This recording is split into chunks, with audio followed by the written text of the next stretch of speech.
I fully believe that one of the main sources of conflict we have right now in the United States of America, in fact, around the world, is the fact that we don't see the same things happening. We don't agree on reality. Well, gosh, no wonder we are unable to come to agreement on anything, because we don't start from a place where we are accepting the same reality. The answer to that will be solved by your old pal, will be provided by your old pal Jake right here and now. Friday Peace Talks. Here's my suggestion. We do viewer suggestion clips. We invite people of all stripes to come in, and we follow a few simple rules of courtesy to ensure that it doesn't just turn into a mudslinging contest. Here's the rules.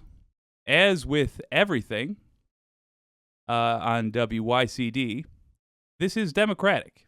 If you have a suggestion, I'd like to hear it. But first and foremost, for Friday Peace Talks, we're going to get started with these rules. Welcome all newcomers. If somebody is arriving at the channel, arriving at the stream for the first time today, say hi. Just a polite greeting. No insults, even if you truly suspect that you would hate the person on the other side of the screen. No insults. We're not going to do that. Hear out conflicting views. That means if you are a MAGA person and you believe that all these darn liberals just want to what is it? Juice babies for adrenochrome. Hear out what they're saying first and foremost. And it goes the other way as well. If you fully believe that everybody in MAGA currently has a Klan hood in their closet somewhere, don't assume that. Hear out the point they are making. This is where, I believe, we will get progress made.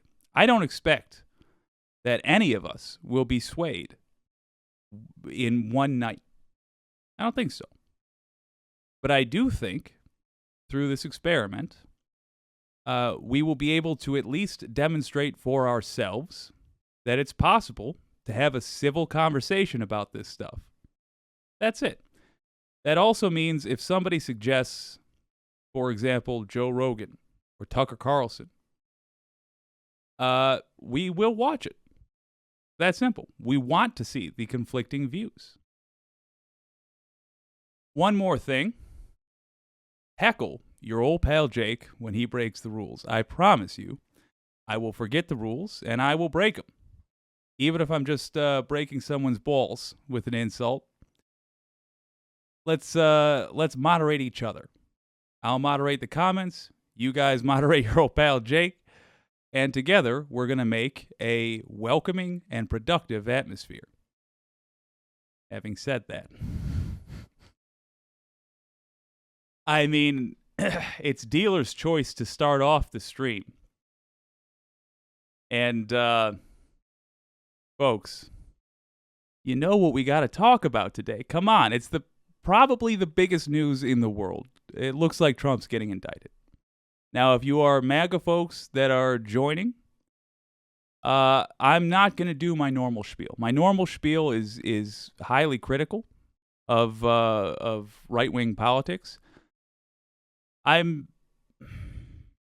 still going to give my opinion, but I would like it noted if you're listening now, and I'll remind viewers later of this as well. If you think I'm saying something that is not true, you can tell me, and you will not get attacked for it. And wicked audience, people in the Senate, I'm holding you to that as well. Don't attack people simply for disagreeing. However, you can debate. I welcome debate in the comments. I'll hop in from time to time even. But the idea here is to be productive. So if you find, if you're MAGA, for example, and you find that you disagree with your old pal Jake, well, tell me, and we'll walk through it. And I tell you that because you're probably going to disagree with this. So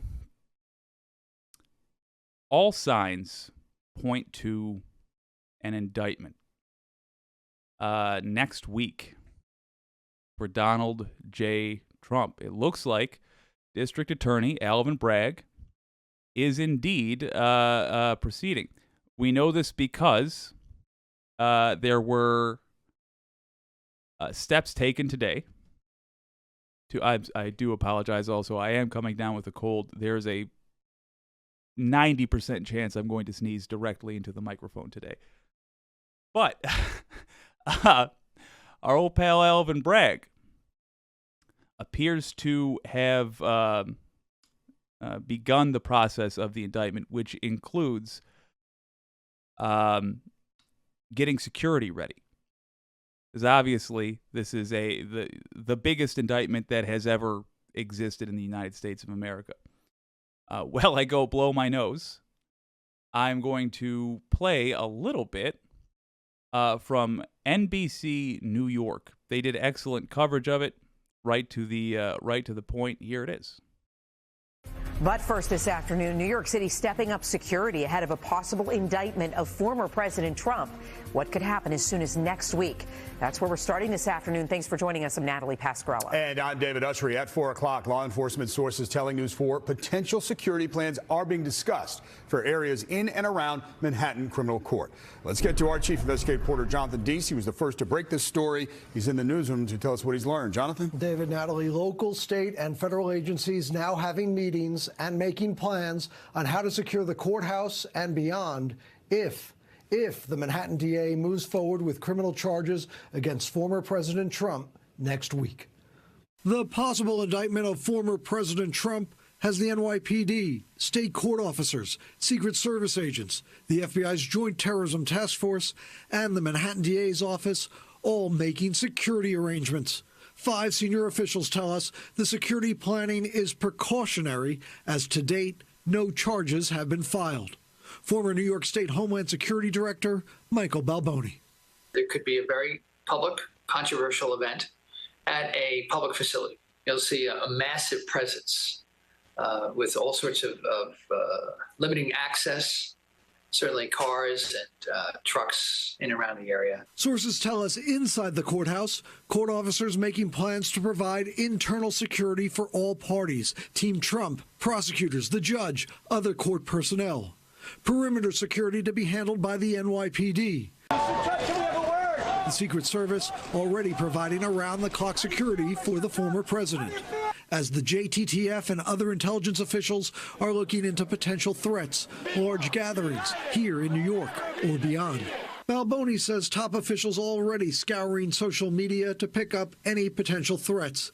And among possible concerns officials are looking for, a massive, violent disruption that was pre-planned, coordinated, and much further outside of just the courthouse. Manhattan DA Alvin Bragg is deciding whether to move forward with criminal charges against Trump in connection with Trump's alleged hush money payment to Stormy Daniels. Trump denies wrongdoing, and he took to social media. All right. First, I got to get the pettiness out of the way. Because I did it against Santos. That means I gotta hold the standards. Get a clip-on tie. You can't tie a tie. Just get a clip-on. Super easy. Okay, that's obviously concerning. That's super concerning. Come on. Can you imagine any other former president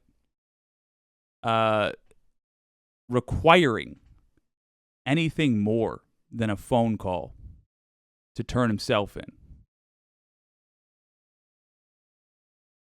Guys, this is shameful. we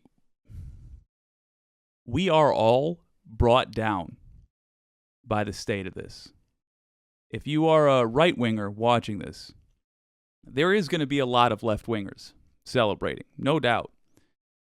But there is not the same as being happy about it, you know? As much as I don't like that guy, and I don't like that guy, as much as I don't, I wish that he simply wouldn't have done the things that I suspect he did that are currently resulting in charges. Or it appears that they are about to result in criminal charges. But I don't want criminality to be ignored just because I didn't want it to happen in the first place. You understand? It bums me out that a president of the United States appears to have done all of the things that he has done. Right now, we're just talking about legally.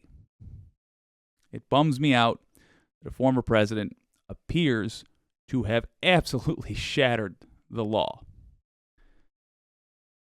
And it really bums me out that there is a national security concern right now because he keeps hinting at the storm and doing QAnon posts on Truth Social and dog whistling for his crowd. If we have MAGA folks in the comments, I'd like your take on this. Do you think everybody else is overreacting to the way this guy has behaved? And if so, my question to you would be, in your opinion, does this guy intentionally try to rile up crowds, or does he not? That's my question. Let me know.